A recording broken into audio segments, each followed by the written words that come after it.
Hello students. So today we are going to start with the first chapter of geography, which is named as the earth in the solar system. Okay, so solar system, we already know that solar system consists of different planets, the sun and all, right? So we are going to see this chapter more in depth. Okay, so let's start. Now before starting it, I would like to ask you a question, that have you ever noticed sky after sunset? Right, what exactly happens? What how does the sky changes, or what happens in the sky after the sunset? So you can, if you can see, when the sun is setting down, okay, when the sun is setting down, you can see the dark clouds appearing, right? There is darkness which starts appearing, and when the dark clouds start appearing, there are these tiny small little twinkling particles appearing in the sky. Okay, first, initially, when the sun is setting down, you won't be able to see many stars in the sky, right? But as and when there is this darkness in the sky, then we are able to see many stars shining bright in the sky, right?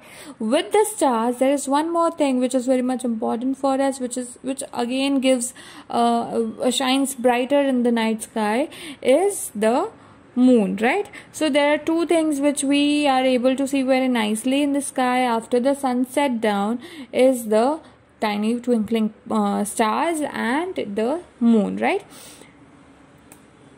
So the earth and whole universe is full of wonders, right? Now, yes, obviously there are many things which are there which we know of the universe, and also there are many things which we don't know yet. Okay, so there are billions of galaxies, millions and billions of stars, dust clouds, planets, moons, and all things which are there in the universe, right? So earth and whole universe is full of wonders. So what are the wonders exactly? So the sun, moon, planets, and galaxies, and all these are the wonders of the universe, right? So this is the sun, which is which is very much brighter, and which is a ball of fire, we can call it as, if you see, it is a ball of fire, and it is the sole source of heat energy for all the planets and different things which are there in the universe, right? So this is the sun, which is the source of heat energy. Then there is this moon, which is again which gets the heat or the light from the sun. And there are different planets which orbit around the sun, and which we can call it as revolve around the sun and get the heat from the sun, okay, and which are arranged in a particular pattern, right? So these are the wonders of the universe, we can call as the sun, moon, planets, and different things. Okay, so now there is this term which is called as celestial bodies. So what exactly the term is? What things are called as celestial bodies? So in a very short, we can say that there are things which shine brighter in the night sky. Okay, so these things are called as celestial bodies. So what shines brighter in the night sky? In the night sky, you see bright stars and moon, right? So we can categorize as stars and moon as celestial bodies. Yes, obviously, because they shine in the night sky. Okay, but when we talk about moon keeps on changing the shape, right? Moon keeps on changing the shape. When we observe moon in a whole month, there is a time when it is full moon, then the size starts decreasing, then again the size keeps on increasing. So the moon keeps on changing the shape, right? So there is a time which is the night, which is called as Purnima.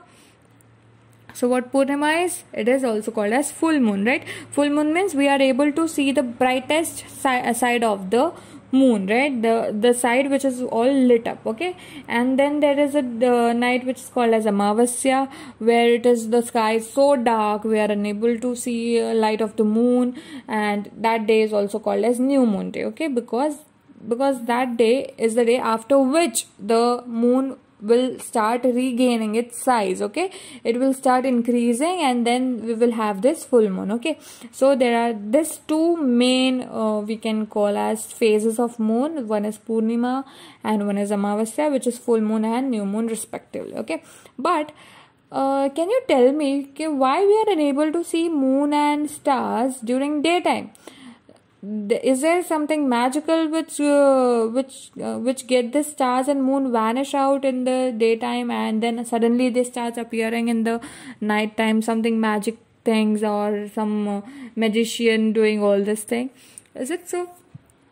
No, it's not so. Exactly, it's not so, right? So what exactly it is? It is that due to the bright sunshine, we are unable to see the stars and moon because their light is lesser than that of sun. Okay, the sunlight is more brighter than that of moon and stars, and because of which they get suppressed in the light of the sun, and we are able to see only sun because its light is more brighter than that of moon and stars. Okay, so that is why. And sometimes it happens when there is lesser sunlight in the early morning, we can see the moon is also there and there is a very slight of sunshine which is there, right? So that happens because the sunshine is not that much brighter. But if you talk about afternoon, when there is a very bright and very bright sunshine, we are unable to see moon and stars in that time, right? So that is because of the bright sunshine. Okay, so we can conclude it as the sun, the moon, and all those objects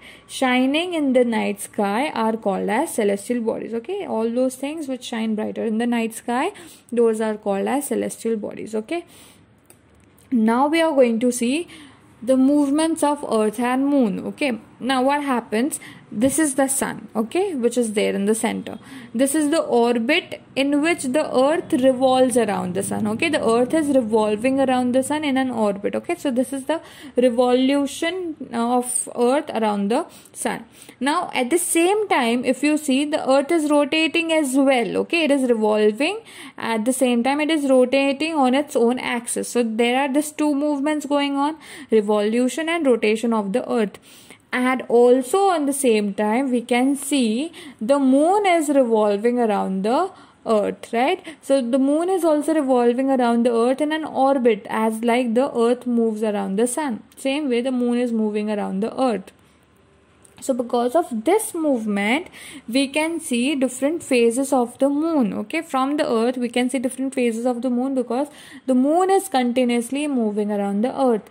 And earth, to complete its one revolution, it takes approx 1 year. Okay, approx 365 days or 1 year to complete its one revolution around the sun, right?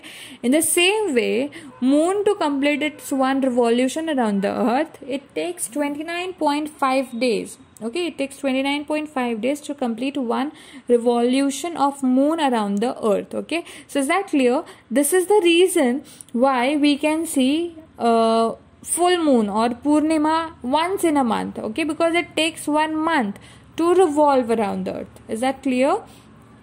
Right, now let us see that in more detail. So here we are going to see the movement of moon around the earth. Now what happens exactly? These are different phases which we can see, and this is the movement which occurs. There is this direct sunlight which is coming on the earth. The earth here is stationary, it is not moving because we need to focus on the movement of the moon. Okay, now let us see. Now let's start from here. If this is the first phase, that is new moon, which means Amavasya, you can see the darkest side is over the earth because the brightest side is towards the sun, right? Again, if you see here, when the moon comes here, what happens? This is the brightest side which is towards the sun, and the darkest side is towards the earth, and because of which we can see the new moon day, which is Amavasya. Okay, and that is why we are unable to see the moon over here. When we go this side, then there is waxing crescent, then first quarter, then waxing gibbous. Now this waxing word means the size of the moon starts increasing. Okay, that is why it is waxing. So crescent is to like it looks like a sickle. Okay, that is why it is crescent. So this waxing crescent over here is increasing. Then there is first quarter means the moon becomes half. You can see here it becomes half. Okay, we are able to see half moon. Then there is here is full moon. So when it comes here, what happens? The brightest side is towards the earth, right? We can see the brightest side of the moon because the sun rays directly fall on the moon, and which we can see easily. See here, the brightest side is towards the earth, and because of which we can see the full moon, right? Then there is this waning crescent, waning gibbous. So waning gibbous What this waning term means, waning means the moon will start decreasing the size. So you can see here the size is decreasing, waning crescent and again the new moon. So this is the way the cycle continues, because it is revolving around the earth, and as and when the sunshine rays of the sun falls on the moon, only that side, that part we can see as the brighter part, and other part is the darker part of the moon, right? So here you can see the full moon, then waning gibbous, then third quarter, then waning crescent, then again new moon, which is Amavasya. Then waxing crescent means the size increases, first quarter, waxing gibbous, full moon, right? So these are different 8 stages or 8 phases of the moon which we can see. Yes, so this is my interesting activity which we can say, and which you people also can do at your home, and get a picture or get it stick in the notebook, like as you like it. Okay, so we have this phases of moon which is done, which is demonstrated with the help of Oreo biscuit, which we like, right? So Oreo biscuit is used here to show different phases of the moon. So here you can see new moon, which is darker, which doesn't has the bright side, which is Amavasya, we cannot see. Then there is waxing crescent. Crescent is a sickle shape. Sickle means we use it to cut the grasses and all, right? So this sickle shape. So crescent is sickle, and waxing means increasing in size. Then there is this first quarter in which we have half of the moon which is visible, brighter side. Then there is this waxing gibbous, which has the hump, right? The camel hump, it looks like a camel hump. So we can see the hump like structure of the moon, that much brighter part. Then there is this full moon, which has the brightest parts facing towards the earth, and because of which we can see the full moon. And then there is waning gibbous, means the size again start decreasing. So there is this hump part which is visible again, and this part is decreased. Okay, so waning is decreasing, for decreasing.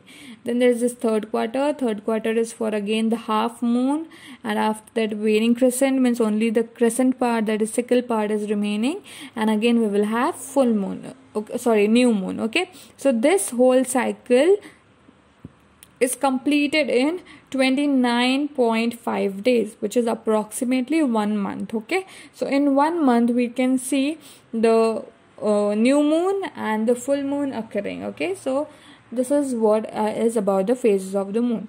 Then the other things like constellation and all we will see in the next part of the video. Okay, thank you.